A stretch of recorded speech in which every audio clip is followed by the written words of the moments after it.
Hello and welcome to another week of Fan Formula. This week's questions are entitled Your Formula. So let's begin. What is it about F1 as a sport that you love, and what do you hope the season will bring?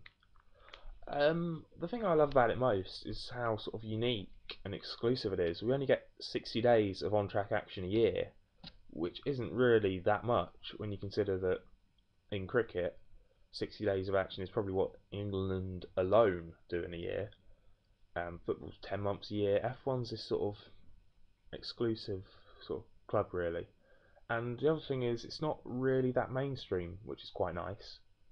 It's not sort of. The atmosphere at a Grand Prix is probably better than it is at a football match, because at a football match, the rivalries are so intense, they're ridiculous, because it gets dragged, sort of, fans off the pitch, they get too involved with it, and it ends up in, assault sometimes. And that doesn't happen in F1, which is a positive. Second question is, what team driver do you support and why?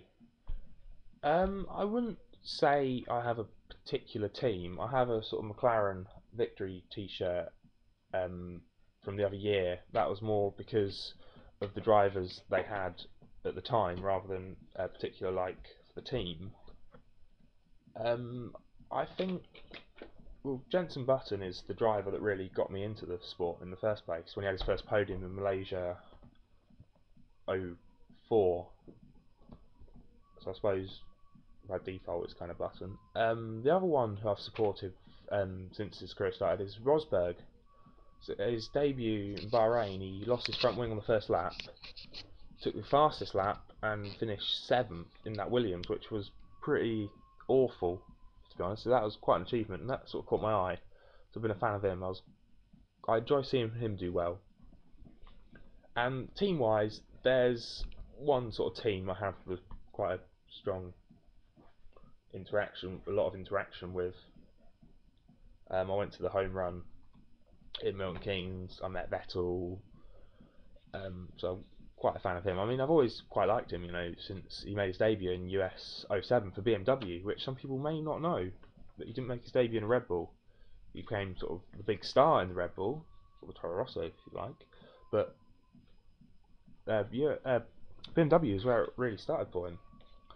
The third question: if you could be in charge of F1 for one day, what 3 rules would you put into the sport? First one goes back to the BBC, and then the second one, every other race would be back to single qualifying lap. So, for example, for this year, Australia will be the knockout, then Malaysia would be 1 lap qualifying in the old format, so it's reverse race order when you do your lap, which I think would be quite interesting. Have it every other race, because you used to get a bit out of sync with it. If you had a bit of a dodgy result, which put you back in like 15th, you then have to go out and qualify quite early, and then you end up down the grid again. It puts you out of sync. So have it every other race, and yeah, have single lap and knockout every other race. And then the third one will be allow innovation. Now, which basically means they will allow blown diffusers, the reactive ride thing, F ducts, shark fins. Obviously, you don't want it to go too far, so you end up bringing Le Mans cars to a Grand Prix. That would just be ridiculous. But you want some kind of innovation. And the final question is, if you were a team principal, what 2 drivers would you have? I thought about this last year, and I picked Hamilton and Webber, because whatever your car, those 2 would get results. If it was the fastest car, they'd win you races.